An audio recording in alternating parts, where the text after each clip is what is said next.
মা এসেছেন, আলোয় ভরে উঠেছে চারিদিক। পুজোর কটা দিন মানেই খাওয়া দাওয়া, আনন্দ আর প্রিয়জনদের সঙ্গে মিষ্টির মুহূর্ত ভাগ করে নেওয়া। তাই আজকে আমি বানিয়েছি দুর্গাপূজার জন্য এক্কেবারে স্পেশাল সন্দেশ তোমাদের সবার জন্য। আমাদের বাংলায় পুজো মানেই তো মিষ্টি ছাড়া একেবারেই অসম্পূর্ণ। সেই মিষ্টির মধ্যেই লুকিয়ে থাকে ভালোবাসা আর আনন্দের স্বাদ। নমস্কার বন্ধুরা, শ্রাবণীর পাকঘরে সবাইকে স্বাগত জানাই। আশা করি সবাই খুব ভালো আছো, আমিও ভালো আছি। সন্দেশ বানানোর জন্য এখানে আমি 2 প্যাকেট দুধ নিয়েছি, ছানাটা কাটিয়ে নিয়েছি। জল সমেত ছানা ছাঁকনির মধ্যে দিয়ে বেশ কিছুক্ষণ রেখে দেবো, যতক্ষণ না জলটা ঝরা শেষ হয়। সন্দেশ তো খেতে আমরা সবাই ভালোবাসি, বাচ্চা থেকে বড়। সেটা যদি হয় আবার নিজের হাতে বানানো, নিজের বাড়ির মধ্যে, তাহলে তো আর কোনো কথাই নেই। কড়া বসিয়ে দিয়েছি, 1 চামচের বেশি একটু ঘি দিয়ে দিয়েছি। ঘিটা খুব ভালো করে কড়ার চারিদিকে মিশিয়ে নিলাম। তারপরে জল ঝরিয়ে রাখা যে ছানা, সেটা দিয়ে দিলাম ঘিয়ের ওপরে। পুরো ছানাটাই ঘিয়ের ওপরে দিয়ে দেব আর নাড়াচাড়া করে একটু মিশিয়ে নেব ঘিয়ের সঙ্গে। 2 মিনিট খুব ভালো করে নাড়াচাড়া করে নেব। তারপরে দিয়ে দেব 2টো ছোট এলাচকে ফাটিয়ে গুঁড়ো করে নিয়েছি, সেই এলাচ গুঁড়োটা এর মধ্যে দিয়ে দেব। তাতে করে সন্দেশের গন্ধটাও খুব ভালো হয়। এলাচ গুঁড়ো দেওয়ার পরে আবারও একটু ভালো করে মিশিয়ে নিচ্ছি। তারপরে এখানে দিয়ে দেব 4 চামচের মতো আমুল দুধ। আমুল দুধ দিলে সন্দেশগুলো খেতে খুব ভালো হবে, সেই জন্য আমি এখানে আমুল দুধ দিচ্ছি। তোমরা চাইলে এখানে লিকুইড দুধেরও ব্যবহার করতে পারো। আমুল দুধ দেওয়ার পরে ছানার সঙ্গে খুব সহজেই মিশিয়ে নিতে হবে। আর কাজটা কিন্তু একদম গ্যাসের জোরটা কমিয়ে দিয়েই করলে ভালো হয়, না হলে ছানা কড়ার নিচে লেগে যেতে পারে। এবারে দিচ্ছি 4 চামচ চিনি। সন্দেশে কতটা মিষ্টি খাবে বা পছন্দ করো তার উপরেই নির্ভর করবে চিনিটা দেওয়া। আর দিচ্ছি 2 চামচ কর্নফ্লাওয়ার। কর্নফ্লাওয়ারের পরিবর্তে তোমরা এখানে 2 চামচ ময়দার ব্যবহারও করতে পারো। কর্নফ্লাওয়ার আর আমুল দুধ দেওয়ার পরে আবারও খুব ভালো করে একটু মিশিয়ে নিতে হবে। যেহেতু এখানে চিনি দিয়েছি, সেই জন্য চিনিটা যখনই গুলে যাচ্ছে, ছানাটা কিন্তু আবার একটু পাতলা হয়ে গেছে। ভালো করে নাড়াচাড়া করে গ্যাসের জোরটা কমিয়ে দিয়ে এই কাজটা করতে হবে। 2 থেকে 3 মিনিট খুব ভালো করে নাড়াচাড়া করে নিয়েছি। এবারে ছানার মধ্যে জলটা অনেকটাই কমে গেছে। এবারে দিয়ে দেবো এখানে একটু কনডেন্স মিল্ক। কনডেন্স মিল্ক দেওয়ার পরে স্বাদটা অনেকটাই বেড়ে যায়। এবারে যদি না দিতে চাও তাহলে চিনির পরিমাণটা বাড়িয়ে দিও। এবারে আবারও খুন্তির সাহায্যে খুব ভালো করে কনডেন্স মিল্কটা ছানার সন্দেশের মধ্যে খুব ভালো করে মিশিয়ে নিতে হবে। আবারও 2 থেকে 3 মিনিট খুব ভালো করে পাক করে নিয়েছি।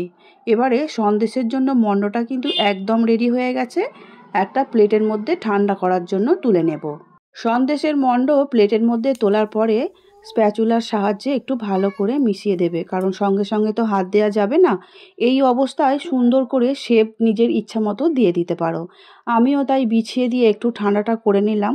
তারপরে এখান থেকে চৌকো পিস পিস করে নিয়ে আমি নিজের ইচ্ছা মতো সুন্দর করে শেপ দিয়ে নেব। মণ্ডটা যদি আমি এমনি গোল অবস্থায় যেমন কড়া থেকে নামিয়েছি ওইভাবে রেখে দিতাম, তাহলে হয়তো সুন্দর করে শেপ দেওয়া আমার জন্য একটু অসুবিধা হয়ে যেত। সেই জন্যই আমি চৌকো করে কেটে নেব।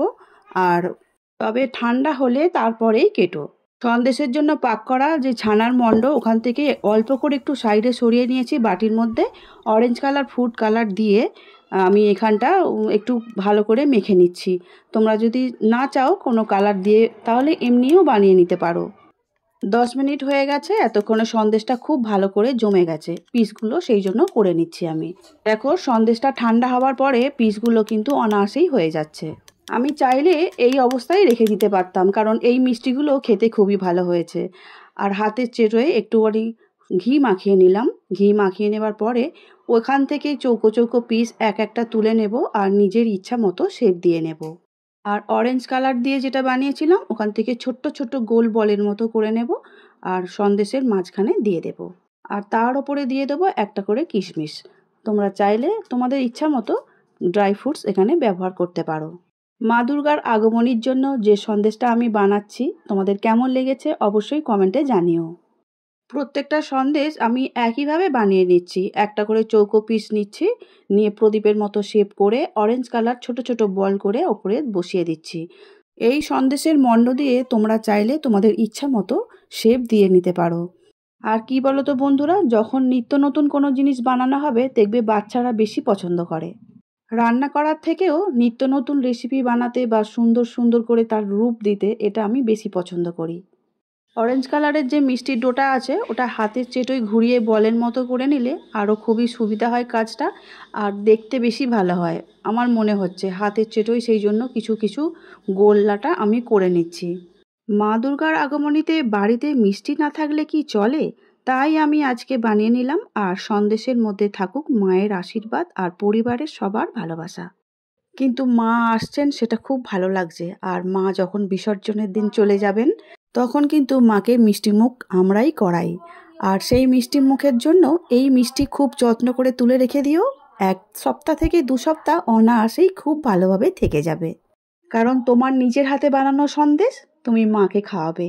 এর থেকে তো আর বেশি আনন্দ হতেই পারে না। সন্দেশগুলো কিন্তু সত্যিই খেতে খুবই ভালো হয়েছিল। হালকা হালকা মিষ্টি, খুব বেশি মিষ্টি দিইনি আমি, দেখেইছো। এখন প্রত্যেকটা সন্দেশের মাথায় একটা করে কিশমিশ দিয়ে সুন্দর করে সাজিয়ে নিচ্ছি। মা দুর্গা সবার জীবনে সুখ শান্তি আর সমৃদ্ধি নিয়ে আসুন। আমাদের সবার মধ্যে যেমন একটা সুন্দর সম্পর্ক আছে, এই সম্পর্কগুলো যেন সন্দেশের মতো অটুট থাকে। আর আমার সকল মিষ্টি মিষ্টি বন্ধুদের জন্য আমার মিষ্টি সন্দেশের দুর্গা পূজার আন্তরিক ভালোবাসা আর শুভেচ্ছা। দুর্গা পূজা সবার খুব ভালো কাটুক, আনন্দে কাটুক। আজ তাহলে আসছি, দেখা হবে অন্য দিন নতুন রেসিপি নিয়ে। সবাই খুব ভালো থাকবে, সুস্থ থাকবে। টাটা।